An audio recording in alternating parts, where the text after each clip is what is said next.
Next point, next you got to ask yourself is, are you leading with? Are you leading with purpose? Now I'm going to slow down real quick and I'm saying, what does it mean, Joshua, when you say you're leading with purpose? Well, what I'm saying, remember, we're dealing with the leader from within. So when you deal with vision and awareness, now you're dealing with purpose. What is purpose? Purpose is a set of positive reasons why you do what you do. When we deal with purpose, purpose says, why do you do what you do?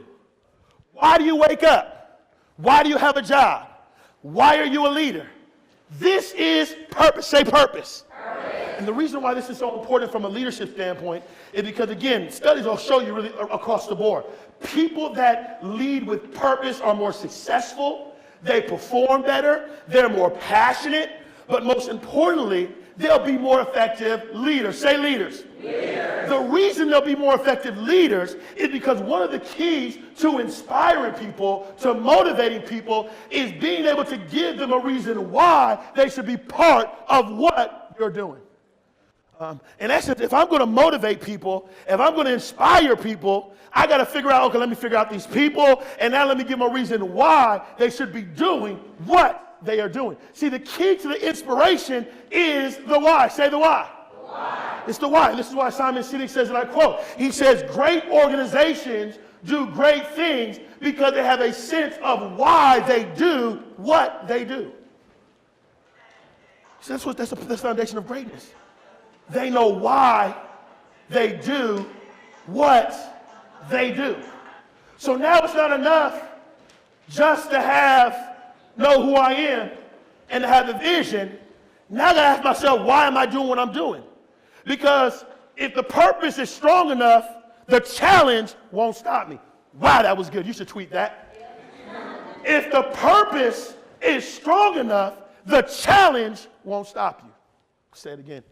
If the purpose is strong enough, the challenge won't stop you, because purpose is designated to give you the strength to overcome the challenges and the obstacles in your life. Purpose enables you to do stuff you normally wouldn't be able to do. And now someone say, okay, how do you know that? Well, I'm going to give you an example. This is Dr.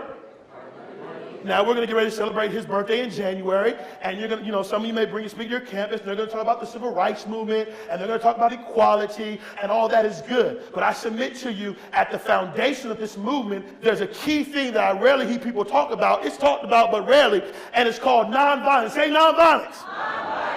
The foundation of this movement is the nonviolent movement. It's the fact that King was able to bring a group of people together, and what he was able to do was he was able to inspire and motivate them not to do nothing when everyone else was treating them negatively.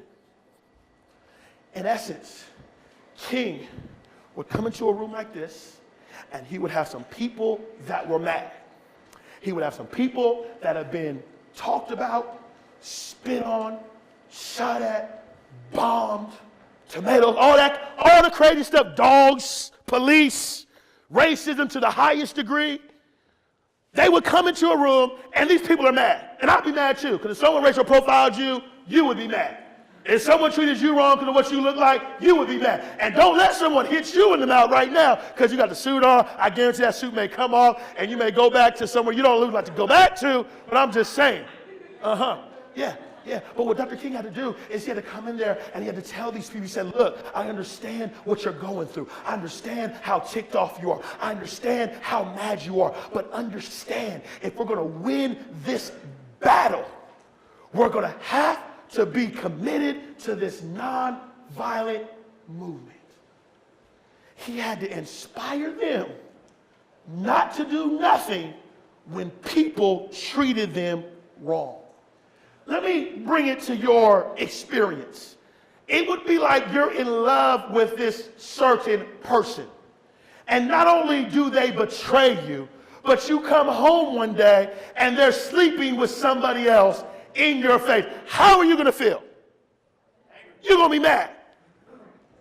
This is the equivalent, I believe, of what it would feel like to be sitting in that room during the civil rights movement. And King says, don't do nothing. As a matter of fact, he says, be peaceful to them. He says, love them.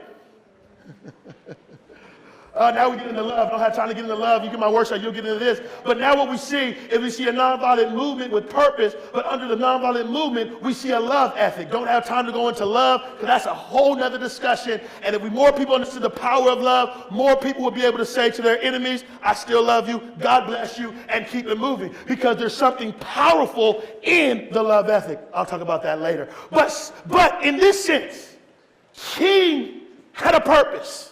If we don't do nothing, we're going to overcome them. If we don't do nothing, we're going to win this battle.